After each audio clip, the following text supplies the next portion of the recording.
Hello everyone, it is RavedDesire here, and this is my first tutorial on how to make this desktop wallpaper, which I might turn into a YouTube background sometime shortly, or an intro. Either one. Anyway. Now what I did, I made the balls in Cinema 4D, right here, and they look like this. I don't feel like rendering it because it took me quite a while. And I already have it pre-rendered, and here's what it is before you have it finished, and right here is my finished copy. And when I rendered this in Cinema 4D, I turned it into a Photoshop file so I could edit it easier and stuff like that. So, what I'm going to do, I'm going to work on this here, and let's see here. I have layer 1, which is already made for me. Well, I put it in earlier, but anyway. Now, what I did is I took one of my brushes. It is one that I did download. I don't know what it's called offhand, but it is a very nice brush. But if I could find it again, it would be lovely. I think it's this one. Oh, great, that size is way too small. Crank that up. Yeah, sure, we'll use this. And we'll stroke there. And stroke there. And there. And there. I do not believe this is the right one, but whatever. It is not a big deal. Oh, I don't want that as overlay, so I'll switch that back to normal and see what I have right now. Yeah, that doesn't look too good. So I'm actually just going to take a normal hard brush to do this. Oh, no, wait, I found the brush I did this with. It's my 55 right here. So I can take that and just crank that too. But first I'm going to erase all of the old stuff I had.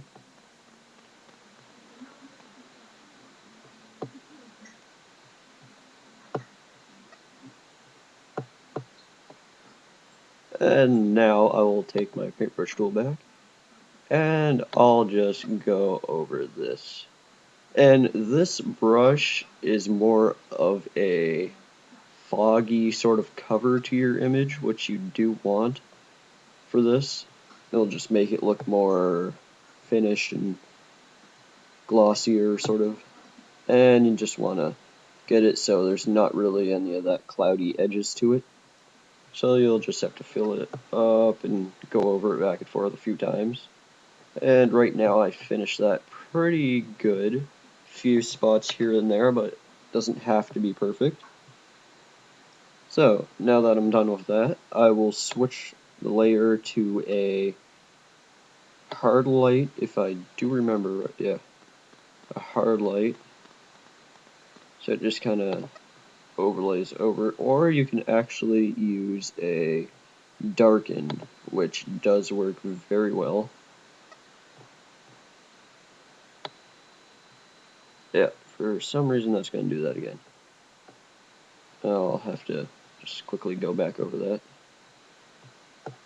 Just touch it up a bit and make sure everything's a bit darker and stuff like that.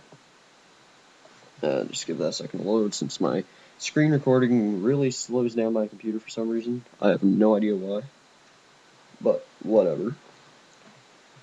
Now I have that done, I'll create a new layer, and I will name this, nope, it's going to do the layer properties in a second, which gets really annoying.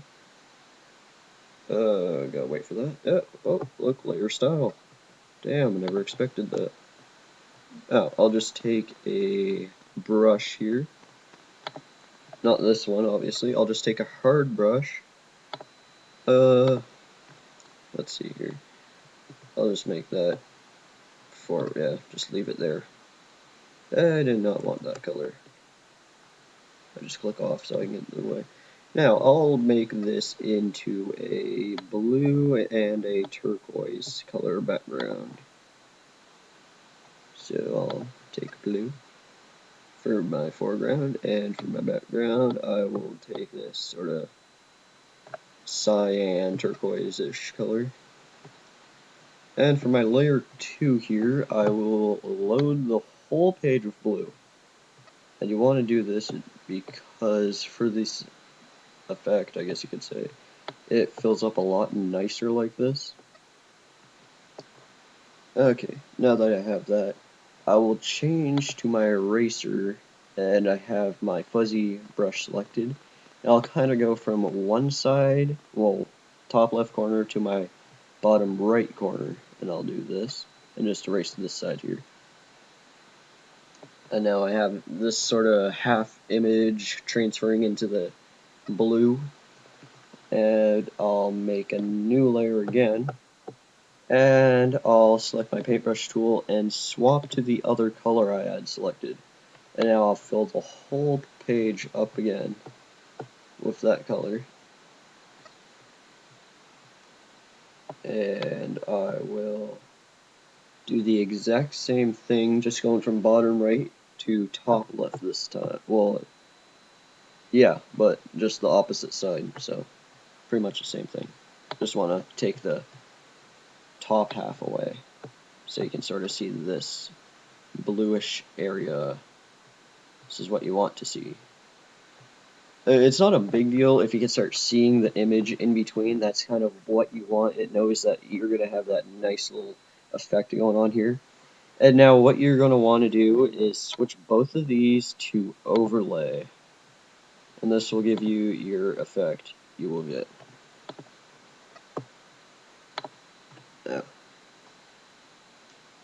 Now we have this two-color bubble thing, I guess you could say.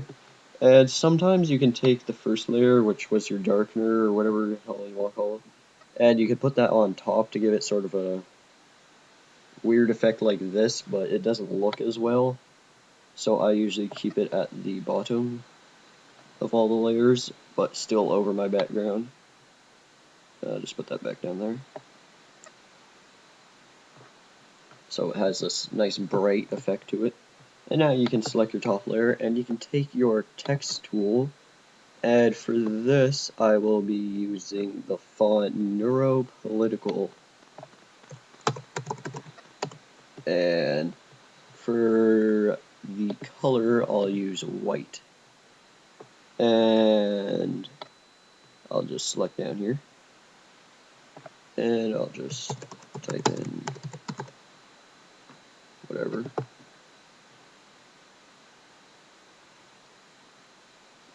I have to give it a second. Okay, there we go. And let's see, drag that down into the corner so it fits nice there. And I usually do this in corners. It really doesn't matter. It just looks nicer. Like if you check mine out here, it has the Raved in the bottom left right here and Desire at the top right.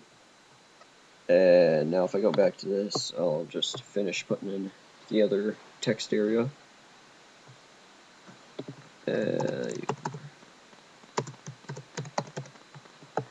And I'll just drag that back up here to the top right corner, just nice snug in there, so it locks in. And now once I have that done, I'll save this as a, great, oh, there's a save as.